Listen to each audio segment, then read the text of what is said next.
of me, click.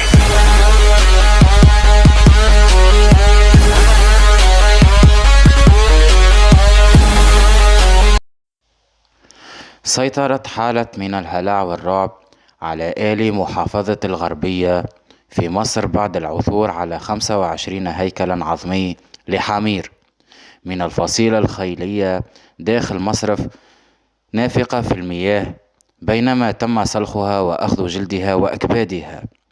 وكانت البداية بانبعاث رائحة كريهة من المنطقة وظهور العديد من الحشرات السوداء والذباب والباعوض، بالإضافة إلى الثعابين والعقارب على جسر مصرف وسط الأراضي المحافظة الغربية، وهو ما تسبب في حالة من الهلع بين سكان القرى المجاورة، خوفا من أن تكون كبدة هذه الحمير المستأصلة قد تم بيعها في المطاعم أو المحلات على أنها كبدة أغنام كما حصل في مرات سابقة.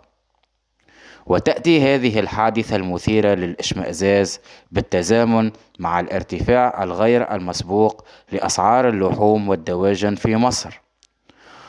وفور عثور الأهالي على الحمير المسلوخة تم إبلاغ الجهات المعنية للتحقيق بالواقعة واتخاذ الإجراءات اللازمة، وتم تحرير محضر بالواقعة وبالعرض على جهات التحقيق. تم تكليف رجال الشرطة بتحديد هوية المتهمين وسرعة ضبطهم بعد اتخاذ الإجراءات القانونية اللازمة حيال الواقعة. وعلى الفور تم تشكيل لجنة مكونة من مديري الطب البيطري بقطور وطنطا. وصرح الدكتور حاتم أنور مديرية الطب البيطري بالغربية لموقع أن واقعة العثور على جثة الحمير والتي تم تداولها على مواقع التواصل الاجتماعي صحيحة، لافتا إلى أن الغرض من ذبحها وسلقها هو الحصول على الجلود. وأضاف أنور للمصدر ذاته أن مسؤولي المديرية انتقلوا فور علمهم بالحادث إلى القرية موقع البلاغ، وتم العثور على 25 حمارا بكامل هيئته، وأنه تم سلخها من أجل الحصول على جلودها لبيعها. ووفق ما أفاد الموقع فإن هذه الواقعة تعتبر رقم 11 في المحافظة الغربية خلال الأشهر القليلة، إذ قبلها بشهر كان أهالي القرية محلة مرحومة بدائرة مركز طنطا قد عثروا على 10 حمير مذبوحة ومسلوخة على امتداد مصرف شوبر.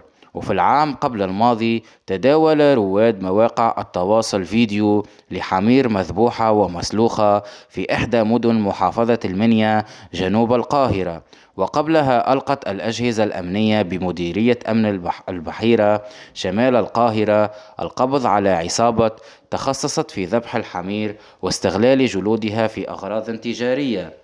وتمكنت السلطات المصرية في نوفمبر الماضي من ضبط عدة تشكيلات عصابية تخصصت في ذبح وسلخ الحمير وبيع لحومها في محافظات الفيوم والمنيا والبحيرة والغربية وسوهاج. وعقب رصد الأجهزة الأمنية تداول خبر على أحد الصفحات عبر مواقع التواصل الاجتماعي فيسبوك تحت عنوان سرقة وذبح عدد من الدواب حمير من منازل إحدى القرى بدائرة مركز الشرطة الزقاز بالشرقية. وبإجراء التحريات أمكن تحديد وضبط مرتكبي الواقعة، وتبين أنهم 4 أشخاص، ل2 منهم معلومات جنائية مقيمين بمحافظة الشرقية. وكانت ضجة قد أثيرت في مصر في نوفمبر 2022 بعدما كشفت دراسة أجرتها كلية الزراعة بجامعة القاهرة أن بعض منتجات اللحوم المجمدة مثل البرجر والشاورما والهوت دوغ واللانشاون التي أكلها المصريون خلال عام 2021 تحتوي على لحم الخنزير والكلاب والحمير. وعلى الرغم من أن الكلية تبرأت من هذه الدراسة، إلا أن عميد كلية الزراعة السابق عمرو مصطفى وأحد القائمين على الدراسة قال إنها تمت خلال عمادته للكلية داخل معامل الكلية وبمشاركة متخصصين على كفاءة عالية.